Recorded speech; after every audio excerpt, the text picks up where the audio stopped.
রংপুর এককালে জাতীয় পার্টি জাপার ঘাঁটি হিসেবে পরিচিত ছিল। আসন্ন সংসদ নির্বাচনে জেলার 6টি আসনের মধ্যে 5টিতেই দলটির প্রার্থীরা প্রতিদ্বন্দ্বিতা করছেন। একটি আসনে দ্বৈত নাগরিকত্বের কারণে জাপার প্রার্থীর মনোনয়নপত্র বাতিল হওয়ায় আসনটিতে বিএনপি ও জামায়াতের মধ্যে প্রতিদ্বন্দ্বিতা হবে। রংপুরে 3 হেভিওয়েট প্রার্থী হলেন জাপা চেয়ারম্যান জিএম কাদের, জামায়াতে ইসলামের কেন্দ্রীয় নায়েবে আমির এটিএম আজহারুল ইসলাম ও এনসিপির সদস্য সচিব আক্তার হোসেন। তবে এরা ভিন্ন ভিন্ন আসনে নির্বাচন করায় কেউ কারো প্রতিদ্বন্দ্বী নন।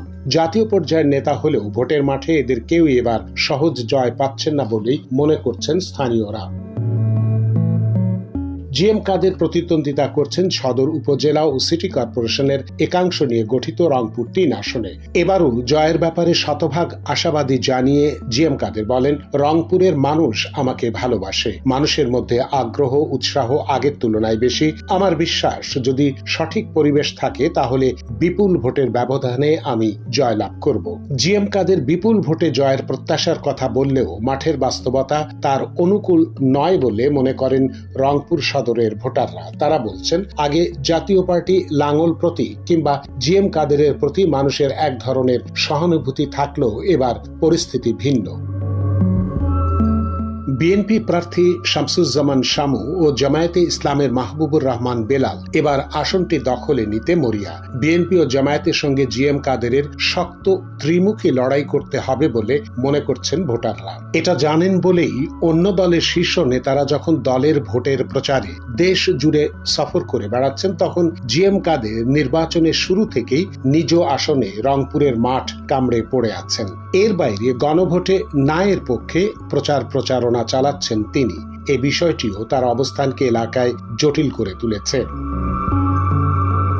রংপুর 2 আসন থেকে নির্বাচনে লড়ছেন জামায়াতে ইসলামের কেন্দ্রীয় নায়েবে আমির এটিএম আজহারুল ইসলাম। এই আসনে জাতীয় পার্টির প্রার্থী আনিসুল ইসলাম মণ্ডল। স্থানীয়রা বলছেন, জাতীয় পার্টি ও জামায়াতে ইসলামের মধ্যেই মূল প্রতিদ্বন্দ্বিতা হবে। এই আসনে বিএনপির প্রার্থী একসময় জাতীয় পার্টির সংসদ সদস্য মোহাম্মদ আলী সরকার। রংপুর 4 আসন থেকে প্রতিদ্বন্দ্বিতা করছেন এনসিপির সদস্য সচিব আক্তার হোসেন। ভোটের মাঠে 11 দলীয় জোটের প্রার্থী আক্তারের প্রধান প্রতিদ্বন্দ্বীও জাতীয় পার্টির প্রার্থী আবু নাসের শাহ মোহাম্মদ মাহবুবুর রহমান। বিএনপির প্রার্থী ইমদাদুল হক ভরসাও এলাকায় জনপ্রিয়। শুরুতে এলাকায় আক্তারের জনপ্রিয়তা খুব একটা ছিল না। এনসিপি 11 দলীয় জোটে যুক্ত হওয়ার পর জামায়াত মাঠে নামায় ভোটের মাঠ কিছুটা গুছিয়ে নিতে পেরেছেন এনসিপির শীর্ষ নেতা। স্থানীয়রা এই আসনে ত্রিমুখী লড়াইয়ের আভাস দিলেও জয়ের ব্যাপারে আশাবাদী আক্তার হোসেন। এক পথসভায় তিনি বলেন, আগে যারা আওয়ামী লীগকে ঠেকাতে বিএনপি জামায়াতকে ভোট দিতেন, এখন তারা বিএনপিকে ঠেকাতে 11 দলীয় জোটকে ভোট দেওয়ার সিদ্ধান্ত নিয়েছেন। দেশি বিদেশি যত ষড়যন্ত্রই থাকুক না কেন, জনগণ 11 দলীয় জোটকে বিজয়ী করে সরকার গঠন করবে। রংপুর 5 মিঠাপুকুর আসনে এবার জমজমাট লড়াই হতে যাচ্ছে। এখানে বিএনপি ও জামায়াত থেকে অধ্যাপক গোলাম রাব্বানী নামে 2 জন প্রার্থী মনোনয়ন পেয়েছেন। একই নাম ও একই পদবি হওয়ায় এই 2 প্রার্থীকে নিয়ে এলাকায় ব্যাপক কৌতূহল সৃষ্টি হয়েছে। অন্যদিকে জাতীয় পার্টির এসএম ফখরুজ্জামান জাহাঙ্গীরও শক্তিশালী প্রার্থী। ধানের শীষ দাঁড়িপাল্লা ও লাঙ্গলের মধ্যে এক হাড্ডাহাড্ডি ত্রিমুখী লড়াইয়ের আভাস দিচ্ছেন স্থানীয়রা।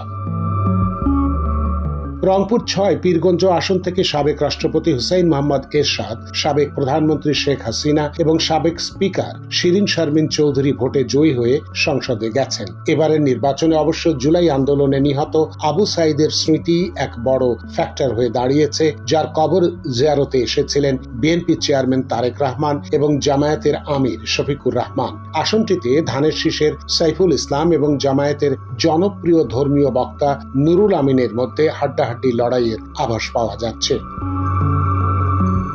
এর মধ্যে অবশ্য আওয়ামী লীগের সাবেক নেতা নূর মোহাম্মদ মণ্ডল বিএনপিকে সমর্থন দেওয়ার গুঞ্জনে ভিন্ন মাত্রা যোগ করেছে। তবে জাতীয় পার্টির প্রার্থী নূর আলম মিয়াও প্রতিদ্বন্দ্বিতায় আছেন। এবি পার্টির সাদিকুল ইসলাম, ইসলামী আন্দোলনের সুলতান মাহমুদ সহ স্বতন্ত্র প্রার্থীরাও মাঠে সক্রিয় রয়েছেন, যা পীরগঞ্জের নির্বাচনী সমীকরণকে বহুমাত্রিক ও প্রতিদ্বন্দ্বিতাপূর্ণ রূপ দিয়েছে। অন্যদিকে রংপুর 1 গঙ্গাচড়া ও আংশিক সিটি কর্পোরেশন আসনে জাতীয় পার্টির প্রার্থীর প্রার্থিতা বাতিল হয় লাঙ্গল প্রতীক লড়াই থেকে ছিটকে পড়েছে। বর্তমানে 5 প্রার্থী প্রতিদ্বন্দ্বিতায় থাকলেও মূল লড়াই হবে ধানের শীষের মোকাররম হোসেন সুজন ও দাঁড়িপাল্লার মোহাম্মদ রায়হান সিরাজির মধ্যে। প্রিয় দর্শক, আমাদের এই চ্যানেলটি যদি আপনার ভালো লেগে থাকে তাহলে অবশ্যই লাইক, কমেন্ট, শেয়ার এবং সাবস্ক্রাইব করে আমাদের পাশে থাকুন।